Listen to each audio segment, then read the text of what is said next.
Thanks for joining us. We begin tonight with breaking news. A house in Whiteside County has exploded. Our team has been out there all night following this story since we got a call into our newsroom about it around 5:30 this evening. Maddie Franz is live there right now. Maddie, what are you seeing there all around you?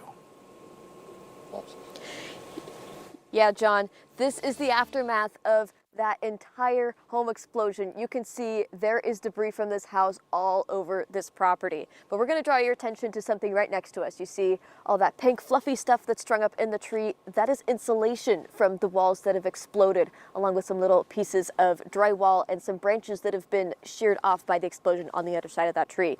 Now, right below it, there's a big piece of wall that still has the window inside. There's still a shutter attached to the vinyl siding. Next to it, there's another big piece of wall with those windows shattered, some more of that insulation kind of strewn about, torn up, and all that broken glass is why we're not getting any closer right now. And then right up next to us, another big piece of insulation and what looks like the remains of a curtain.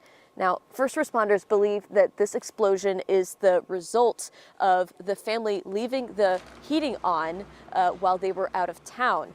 Now, luckily, that means that nobody was hurt when the home exploded and no first responders were hurt when they were responding to this explosion and that subsequent house fire.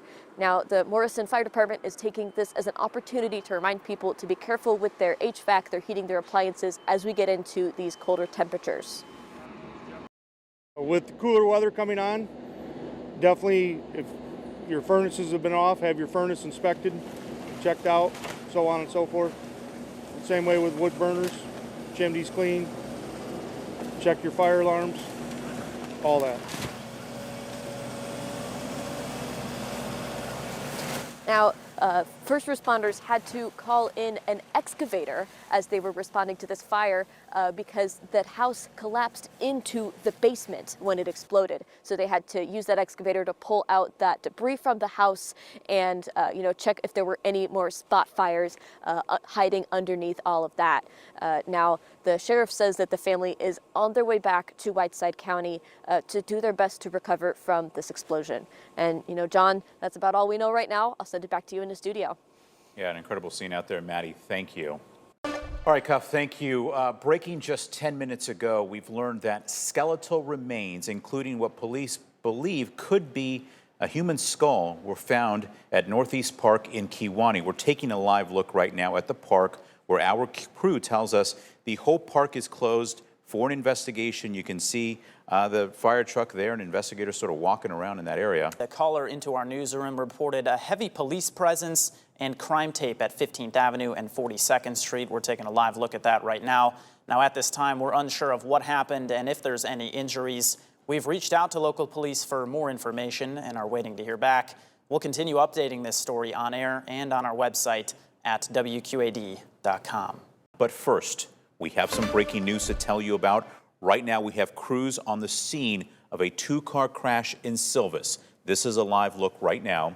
Our crew says there is some traffic impact to this area, and crews there are working at the scene. Right now, police are trying to direct traffic away from that scene. We know the chief is on scene as well. We're expecting to hear from him in just a little bit.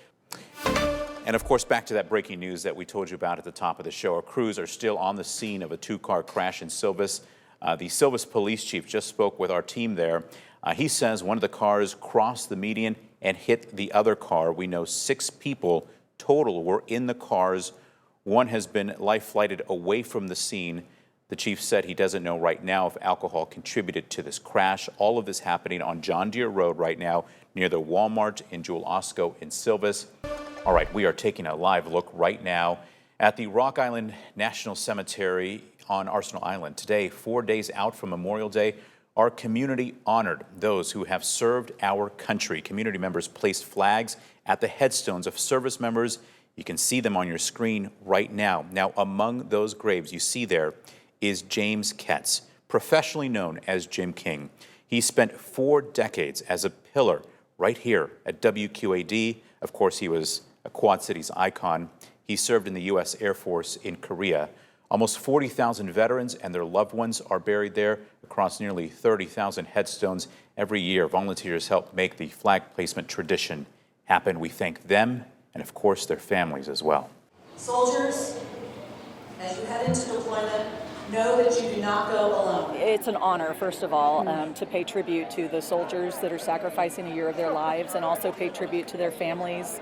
You know, there's mothers, fathers, children, you know, up and down the age spectrum in the audience today, and to pay tribute and let them know how much we appreciate the sacrifice that the families are making and the soldiers are making. And we just wanted to make sure that they knew that we completely support them. We are here for them, and we are excited to welcome them back in a year, and we appreciate their sacrifice. So thank you to the soldiers for doing that and taking time away from your families in order to serve our great nation. Can we get them around, please?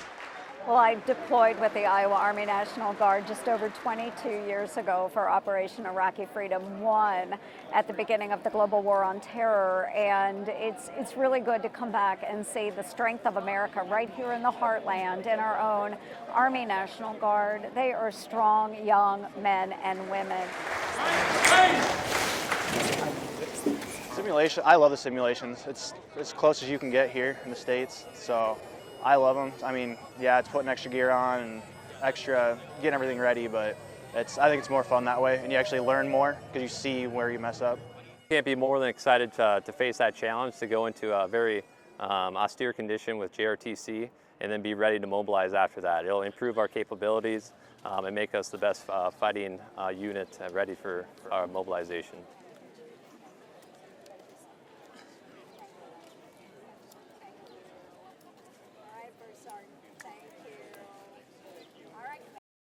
We're coming out here on Main Street, turning on 4th.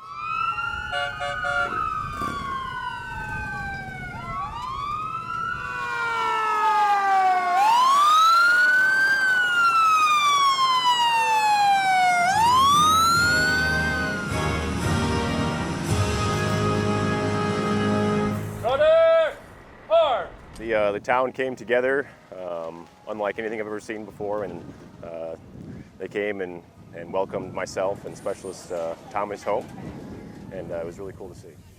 So I've only lived in this area for, I'd say, 4 years, so seeing everybody come together, it really does mean a lot. Thank you so much for coming out. It was a quick turnaround. We had a couple weeks to get rolling, and everybody that I called was very gracious and jumped right in to help. That's kind of one of the hardest parts for me being back now is this stuff that we call normal is kind of an anomaly, it seems. It should be this way, but it's not outside of these borders. And so seeing people come together and celebrate what it is that we've created is deeply moving for me. Everything that we know and call normal now has been fought for, and people died for these things that we hold dear now.